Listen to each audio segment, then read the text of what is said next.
이맘때면 늘 빠지지 않고 들려오는 끔찍한 뉴스가 있습니다. 오늘 하루 2명이 말벌에 쏘여 목숨을 잃었고 명절 앞두고 벌초 다녀오실 분들 조심하셔야겠습니다. 올 들어 벌써 3명이 말벌에 쏘여 숨졌습니다. 바로 벌 쏘임 사고. 작년 한 해 경북 지역에서 벌에 쏘여 죽거나 다친 사람은 678명. 그중 무려 80%가 추석을 전후한 8월에서 10월에 사고를 당하고 있는 것으로 드러났습니다. 사실 향수나 달콤한 냄새를 맡고 벌이 달려들었을 때 당황하지 말고 침착하게 가만히 서 있으면 벌은 대부분 쏘지 않고 돌아갑니다. 그런데 가만히 서 있었음에도 불구하고 날아온 벌을 자극해서 공격하게 만드는 옷이 있다는 사실 알고 계십니까? 특히 말벌의 경우 단 한 번만 쏘여도 목숨을 잃을 수 있어 더욱 위험한데요. 그렇다면 사람이 움직이지 않고 가만히 있어도 벌을 자극할 수 있는 옷은 과연 무엇일까요? 자, 다음 중 산에 갈 때 절대 입지 말아야 할 위험한 옷을 모두 골라주십시오. 또 여러 개인가 봐요. 이 옷 때문에 위험하다. 예 위험할 수 쏠수 있는 있다는 옷입니다. 뭐 특징이 있을 것 같아요. 근데 저는 일단 맞는 옷이 없는데 이거 뭘 입어야 되나? 그럼 어떻게 그거는 죄송합니다. 아, 속이 상하네요. 음식 줄이세요. 네, 그렇게 하도록 하겠습니다. 일단 위험한 옷인데 좀 약간 색깔이 자극적인 거. 요거 티셔츠 이런 색깔. 그 저는 이것도 위험해요, 형. 왜냐면 운동하시는 분들 꼭 자랑하려고 근육 자랑하려고 요거 입으시는데 예. 요게 말이죠. 네. 몸에 쫙 잘라붙기 때문에 그렇죠. 피부와 하나가 돼요. 그럼요. 근무량. 그렇죠. 이게 이것도, 위험하다고요? 위험할 거. 자기 집인 줄 알고 막 들어오는 거예요. 저도 그 생각했어요. 그렇죠. 아니 오히려 이런 가죽옷 좀 예. 너무 자극적이지 않을까요? 가죽 예. 냄새가 이건 나요. 레전드 향이 있어요. 이건 레전드. 가죽인가? 좀 보호는 되지 않을까요? 아 보호가 된다. 예. 보호되죠. 때 김준현 씨 냄새가 나는데. 그래요? 저 요거 불안합니다. 니트입니다. 니트. 이거 굉장히 불안해요. 니트요? 불안해. 예. 저는 이게 안전하다고 생각해. 굵어요. 아 원단이 두꺼우니까. 자체가 두꺼워요. 두꺼우니까. 네. 부터 너무 붙어 스파는 입지 마세요. 큰일 납니다. 그리고 그물형 등산조끼 피해 주시기 바랍니다. 꼭이요. 너무 붙어. 붙어 너무 붙어. 나는 면 티셔츠도 너무 붙어. 그러니까 입지 마세요. 정답은요 면 티셔츠와 스판입니다. 예. 아 이거 내키진 않지만 그래도 니트와 면 티셔츠라고 생각합니다. 제 생각에는요 이 향이 자극적인 가죽 재킷과 그물형 등산 조끼입니다. 자 그럼 정답 확인해 보겠습니다. 자 정답 확인. 나 안 떨어져. 나 안 떨어져. 멀면 진짜 안 떨어져. 절대 안 떨어져. 안 떨어져.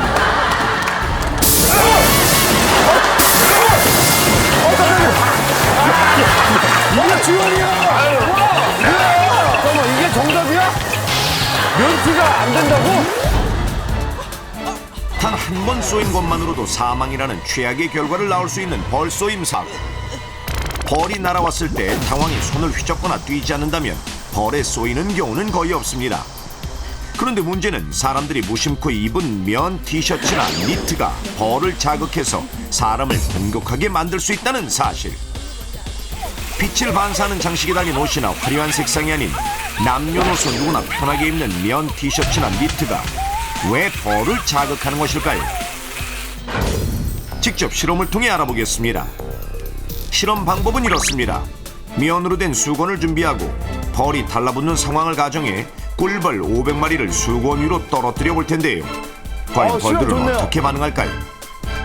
실험 시작. 수건 위로 떨어지자 당황한 벌들. 갑자기 날아오르기 시작합니다.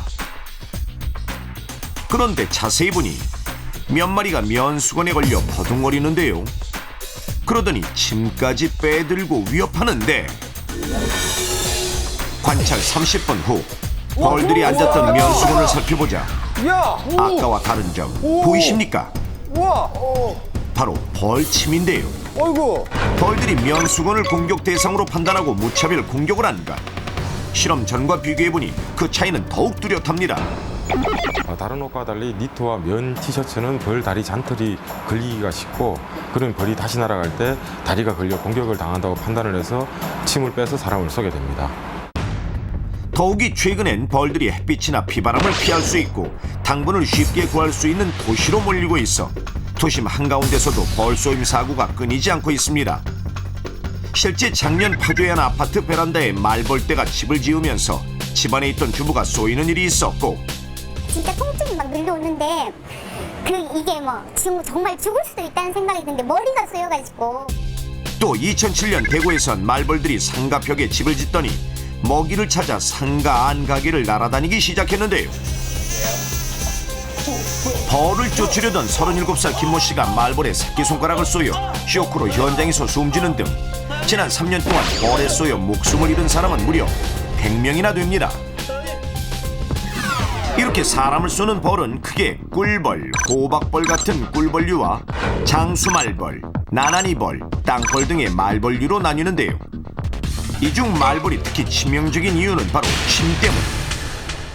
꿀벌류는 대개 사람이 위협하지 않으면 웬만해선 먼저 벌침을 쏘지 않는 데다 벌침이 한 번 박히면 잘 빠지지 않는 갈고리 형태라 한 번 침을 꽂아 공격하면 침과 연결된 내장까지 빠져나와 벌은 죽게 됩니다.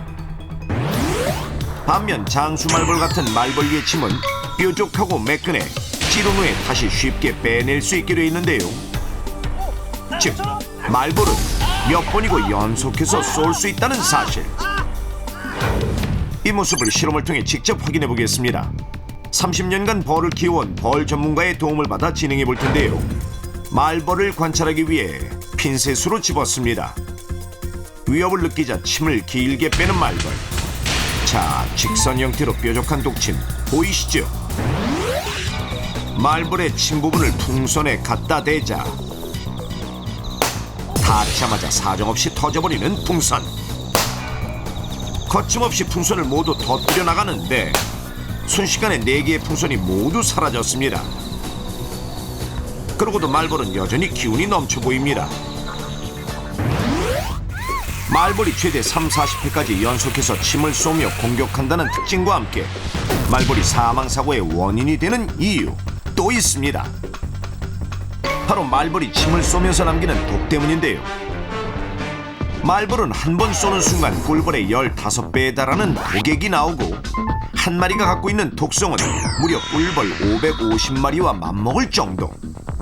특히 말벌 독에는 독성분이 무려 20가지나 들어있는데 여기엔 다른 벌독에는 없는 신경독소까지 포함되어 있어 말벌에 쏘이게 되면 통증이 심한 것은 물론 급속히 도르기 시작해서 혈액의 흐름을 막고 특히 얼굴이나 손발을 쏘일 경우 1시간 이내에 호흡곤란이나 쇼크, 전신 증상으로 사망할 확률이 매우 높습니다. 더욱이 사람들이 벌초를 위해 산을 찾는 8월에서 9월은 벌이 새로 집을 짓고 번식하는 시기, 즉 1년 중 가장 공격성이 강하고 침의 독성 또한 가장 치명적입니다.